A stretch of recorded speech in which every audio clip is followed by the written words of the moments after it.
So hello everyone, GCC Gurukul के सभी member वासियों की तरफ से आप सभी को जोहार अभिनंदन व्यक्त करते हैं।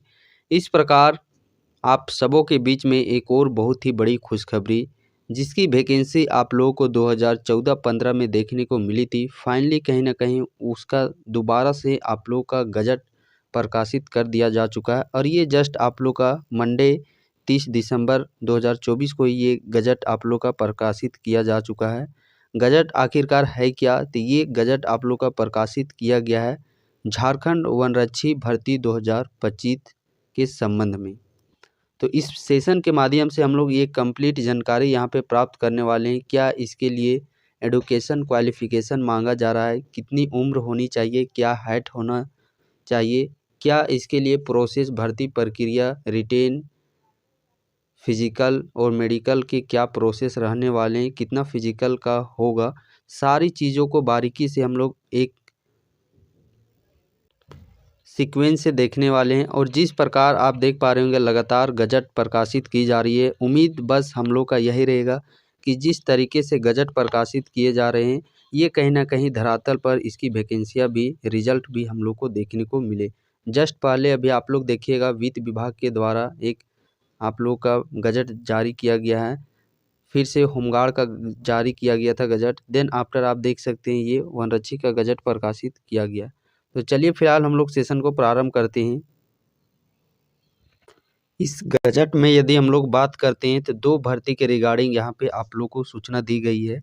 एक तो सिंपल आप लोगों का वनरक्षी का वैकेंसी जिसका सीधी नियुक्ति आप लोगों को किया जाएगा, और ये एक है आप लोग का प्रधान वनरक्षी। ये आप लोगों का प्रोन्नति के पद पर, यानी कि ये प्रमोशन वाला पोस्ट है। जो अभी चूँकि फॉरेस्ट गार्ड का यदि आप लोग वैकेंसी की जिक्र करते हैं तो 2014 में ये वैकेंसी आई हुई थी, 2014-15 ईस्वी में यह वैकेंसी आई हुई थी। उसके बाद ये वैकेंसी आप लोग को देखने को भी नहीं मिली है। तो वहाँ पे जो फॉरेस्ट गार्ड सिपाही के पद पर तैनात थे उनका प्रमोशन यहाँ पे आप लोग का प्रधान वनरक्षी के तौर पर किया जाएगा, और जो यहाँ पे सिपाही का पद खाली होगा इसी में आप लोगों का सीधी नियुक्ति करवाए जाएंगे। सैलरी की यदि हम लोग बात करते हैं तो देखिए लेवल 3 का सैलरी रहने वाला है 5200 लेकर के 20,200 के बीच में। ग्रेड पे ये 2000 का ग्रेड पे आप लोग का है। नेक्स्ट यदि हम लोग यहाँ पे बात करते हैं, देखिए सीधी भर्ती द्वारा नियुक्ति प्रक्रिया। इस नियुक्ति प्रक्रिया में आप लोग को क्या क्या किए जाएंगे। सबसे पहले हम लोग यहाँ पे एज क्राइटेरिया की बात करते हैं, उम्र सीमा की। तो उम्र सीमा यहाँ पे आप लोग को 18 वर्ष, कम से कम मिनिमम 18 वर्ष और अधिकतम 35 वर्ष यहाँ पे आयु की गणना आप लोग की जाएगी। 35 वर्ष से अधिक नहीं होना चाहिए। और ये जब नोटिफिकेशन आप लोग का जारी किया जाएगा वहाँ पे कैटेगरी वाइज सारा चीज़ आप लोग को कंप्लीट तरीके से बता दिया जाएगा। और ये जो एज की गणना है कब तक, कम से कम 18 वर्ष हो जाना चाहिए। तो देखिए ये वैकेंसी निश्चिंत ही आप लोग को 2025 में देखने को मिल जाएगा। और यहाँ उम्र की जो गणना की जा रही है वो अगस्त माह से की जा रही है, मीन्स अगस्त महीना, अगस्त 2024 तक। देखिए अगस्त 2025 तक आप लोग का 18 वर्ष उम्र हो जाना चाहिए, और अगस्त 2025 तक ही इसके बाद यहाँ तक यदि आप लोग का 35 वर्ष एज होता है तभी आप इस फॉर्म के लिए एलिजिबल हैं। तो ये एक बहुत ही बड़ा समझिए कि आप लोग को यहाँ पे जानकारी दे दिया गया है कि 18 से 35 वर्ष, और उम्र की गणना कब से की जा रही है तो अगस्त 2025 से ये उम्र की गणना आप लोग की जाएगी। बाकी देखिए यहाँ पे अनुसूचित जाति जनजाति जो भी OBC 1 BC 2 EWS महिलाओं के लिए क्या अधिकतम उम्र सीमा। तो ये नियुक्ति के समय जो आप लोग का विज्ञापन प्रकाशित किया जाएगा नोटिफिकेशन, उसमें सारा चीज़ आप लोग को वहाँ पे मेंशन किया रहेगा। और ये जो उम्र की गणना है वो मैट्रिक के आधार पर आप लोग को यहाँ पे किया जा रहा है। नेक्स्ट अब हम लोग शैक्षणिक योग्यता की बात करते हैं, क्या एडुकेशन क्वालिफिकेशन मांगा जा रहा है। तो वनरक्षी पद के लिए जो आप लोग का सीधी नियुक्ति होगा इसके लिए न्यूनतम शैक्षणिक योग्यता किसी मान्यता प्राप्त शैक्षणिक संस्थान से न्यूनतम कम से कम इंटरमीडिएट होना अनिवार्य मांगा गया है। मीन्स इंटर पास, 12th पास होना अनिवार्य इस वैकेंसी के लिए मांगा गया है। चाहे आप किसी भी स्ट्रीम से हो, चाहे आपका IC मीन्स साइंस से हो, चाहे आप लोग का ICOM मीन्स कॉमर्स से हो, चाहे फिर आप लोग का IA मीन्स आप लोगों का आर्ट्स बैकग्राउंड से हो, आर्ट्स साइंस कॉमर्स, सिर्फ आप लोग को 12th पास होना अनिवार्य मांगा गया है। और इसके समकक्ष जो भी आप लोग का होता है 12th पास के समकक्ष जो डिग्रियाँ मानी जाती है, मान्यता प्राप्त है, तो उसके लिए ये एलिजिबल आप लोग के लिए रखा गया है। 10th +2 के लिए यह वैकेंसी जारी किया गया है। अब बात करते हैं हम लोग शारीरिक योग्यता की, क्या हाइट, क्या चेस्ट, ये सब रखा जाएगा। तो सबसे पहले हम लोग यहाँ पे बात करते हैं पुरुष उम्मीदवार हेतु। तो न्यूनतम ऊंचाई 165 सेंटीमीटर इसमें मांगा गया है, 165 सेंटीमीटर। और ये तो जहाँ तक लगता है 165 सेंटीमीटर ये जनरल कैटेगरी और BC1 और BC2 के अभ्यर्थियों के लिए इतना हाइट मांगा जाएगा।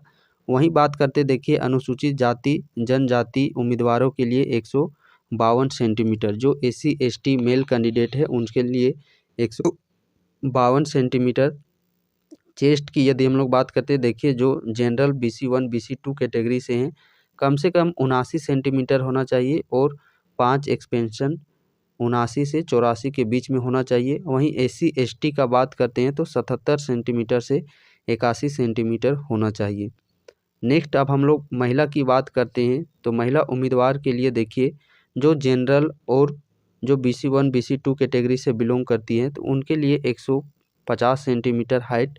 वहीं जो SC ST फीमेल कैंडिडेट है उनके लिए 145 सेंटीमीटर हाइट मांगा गया है।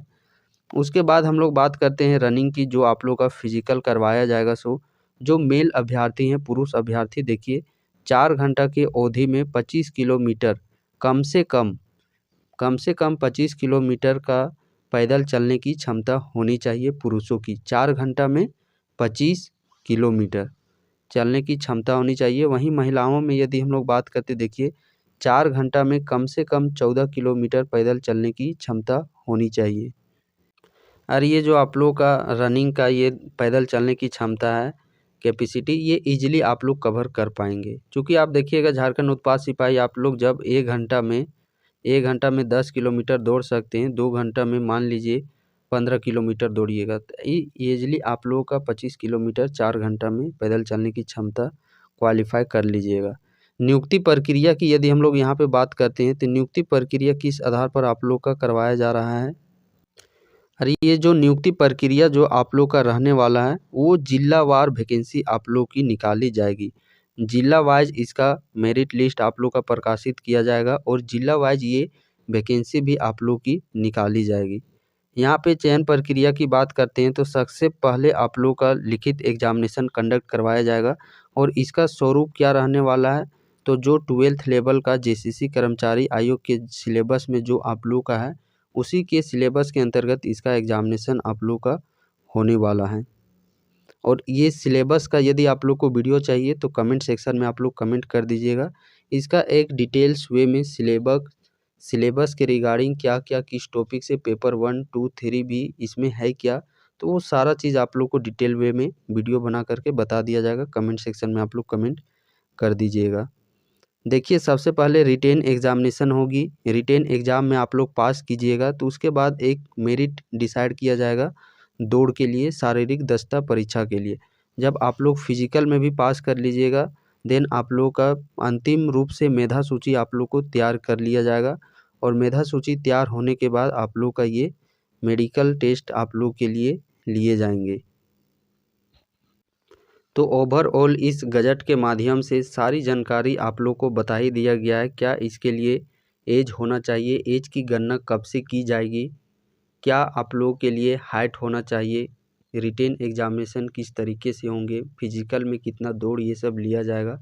सारी जानकारियाँ आप लोग को यहाँ पे इस गजट के माध्यम से प्रकाशित कर दी जा चुकी है। तो जो भी इच्छुक अभ्यर्थी हैं पहले आप लोग अपना एज देख लीजिएगा उसके अंदर में आता है या फिर नहीं, और आप लोग इसकी तैयारी में अब आप लोग लग जाइए। इसका वैकेंसी आप लोग को 2025 में अवश्य देखने को मिलेगी। ऐसा नहीं कि अभी गजट मिल गया है तो जस्ट 1 मंथ 2 मंथ के बाद ही, जैसा कि अगस्त माह में ये गणना किया जा रहा है तो हो सकता है आप लोगों का जून जुलाई अगस्त, यानी कि ये जो मैट्रिक इंटर की एग्जामिनेशन है देन आफ्टर जून जुलाई अगस्त मान के चलिए, उसी समय आप लोग का ये वैकेंसी भी देखने को मिलेगी।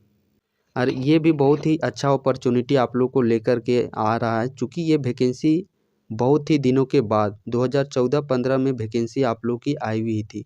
उसके बाद ये वैकेंसी जा कर के आप लोग को 2025-26 में देखने को मिल रही है। और इसका जो मेरिट है मेधा सूची वो भी जिला वाइज बनता है, ये और एक अच्छी बात है।